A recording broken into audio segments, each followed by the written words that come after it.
మాజీ సీఎం కేసీఆర్ అసెంబ్లీకి రావాలని 80,000 పుస్తకాలలో ఏం చదివారో చెప్పాలని సీఎం రేవంత్ రెడ్డి సవాలు విసిరారు. ప్రజలనే కాదు వేములవాడ రాజన్నను కేసీఆర్ మోసం చేశారని సీఎం ఆరోపించారు. ఇవాళ వేములవాడలో బహిరంగ సభలో పాల్గొన్న రేవంత్ రెడ్డి మిడ్ మన్నేరు నిర్వాసితుల సమస్యలు పరిష్కరిస్తామని హామీ ఇచ్చారు.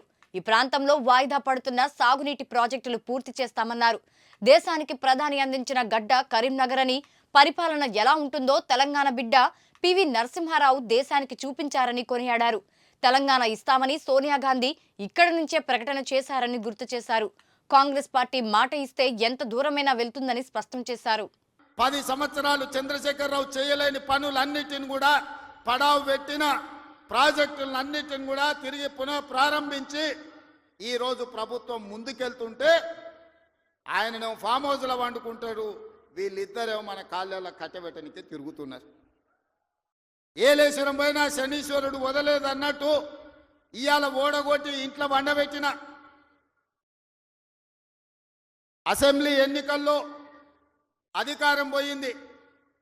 పార్లమెంటులో సీట్లన్నీ పోయి గుండు 0 వచ్చింది. ఇప్పుడు వాళ్ళకు మెదడే పోయినట్టు అనిపిస్తుంది. అసెంబ్లీ ఎన్నికలలో అధికారం పోయింది, పార్లమెంటులో ఉన్న సీట్లన్నీ పోయినాయి. ఇప్పుడు వాళ్ళ ఏషాలు చూస్తుంటే ఉన్న మెదడు కూడా దొబ్బినట్టే నాకు అనిపిస్తుంది. ఏం మాట్లాడుతున్నారో నాకైతే అర్థమవుతలేదు. 10 సంవత్సరాలు మీరు ఇవన్నీ చేసి ఉంటే ఇవాళ రైతులకు 18,000 కోట్ల రూపాయలు 25 రోజుల్లో 23 లక్షల కుటుంబాలకు రైతు రుణమాఫీ చేయాల్సిన అవసరం నాకు వస్తుండేనా? 10 ఏళ్లలో నువ్వు 1,00,000 రూపాయలని 4 విడతలని మిత్తి కడతా అని అసలు మిత్తి కలిసి తడిసి మోపెడై రైతులు దేశంలోనే ఆత్మహత్యలలో 2వ స్థానం తెలంగాణ రాష్ట్రం వచ్చిన సంగతి చంద్రశేఖరరావు గారు మర్చిపోయినట్టున్నాడు. మహారాష్ట్ర మొదటి స్థానంలో ఉంటే ఈ 10 సంవత్సరాలు తెలంగాణ రాష్ట్రం రైతుల ఆత్మహత్యలలో 2వ స్థానాన్ని ఆక్రమించింది. నువ్వు రైతు రుణమాఫీ చేస్తా అని మొదటి 5 సంవత్సరాలు 1,00,000 రూపాయలు చేస్తా అని 4 విడతలని 5 ఏళ్ళని నువ్వు ఆ 1,00,000 చేసే లోపల ఇంకొక 1,00,000 మిత్తి అయింది. అసలు మిత్తి తడిసి మోపెడైంది. రెండవసారి మళ్ళీ 1,00,000 రూపాయలు ఇస్తాని 5 ఏళ్ళైనా 1,00,000 రూపాయలు పూర్తి చేయలే. ఆ 5 ఏళ్లలో ఆయన ఇచ్చింది 11,000 కోట్ల రూపాయలు. ఇవాళ చంద్రశేఖరరావు గారిని అసెంబ్లీకి రమ్మనుండ్రి, లెక్కలన్నీ తీసి నేను చదివి వినిపిస్తా.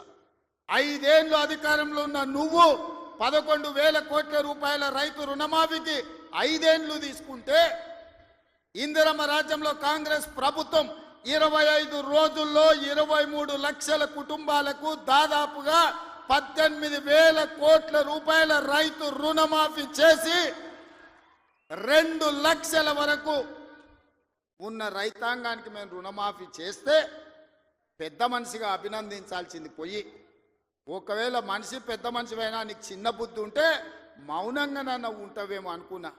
కానీ అన్ని చిల్లర మాటలే మాట్లాడుతున్నారు. ఒక్కటన్నా అక్కడికి వచ్చేది మాట్లాడుతురా? ఎవడన్నా సంసారం చేసేటోడు మాటలు మాట్లాడుతురా? వాళ్ళు తండ్రి కొడుకు అల్లుడు వాళ్ళని చూడండి ఒక్కసారి వాళ్ళు ఏమేమి మాట్లాడుతురో చూడండి. 10 ఏళ్ళు ప్రభుత్వం నడిపినాడు, 10 నెలలు కాకముందే నువ్వు దిగిపో మేము కూర్చుంటామంటారు.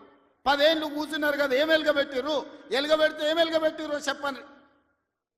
10 ఏళ్ళు మీరు చేయలేని పనులు మేము చేస్తుంటే మీకు కడుపు నొప్పి వచ్చిందా? మీకు కాలు నొప్పి అయిందా? ఏం నొప్పి అయింది? మీకు ఏడ నొప్పి లేస్తుంది? నాకు అర్థమైతలేదు. మీ నొప్పికి మా కార్యకర్తల దగ్గర మందు ఉన్నది, పెడతారు. ఏడ పెట్టాలనో ఆడా మీకు నొప్పి లేచిన కాడ మా వాళ్ళు మందు పెడతారు, సిద్ధంగానే ఉన్నారు. మీరు అనుకుంటున్నాం సోషల్ మీడియాలో 4 హౌల పోస్టులు పెట్టి పెద్ద మొనగాళ్ళం అనుకుంటున్నట్టున్నారు. మా వాళ్ళు ఏంటంటే అధికారం వచ్చింది ఇప్పుడు తొందరగా ఉంది అని కొంచెం రిలాక్స్ అవుతున్నారు.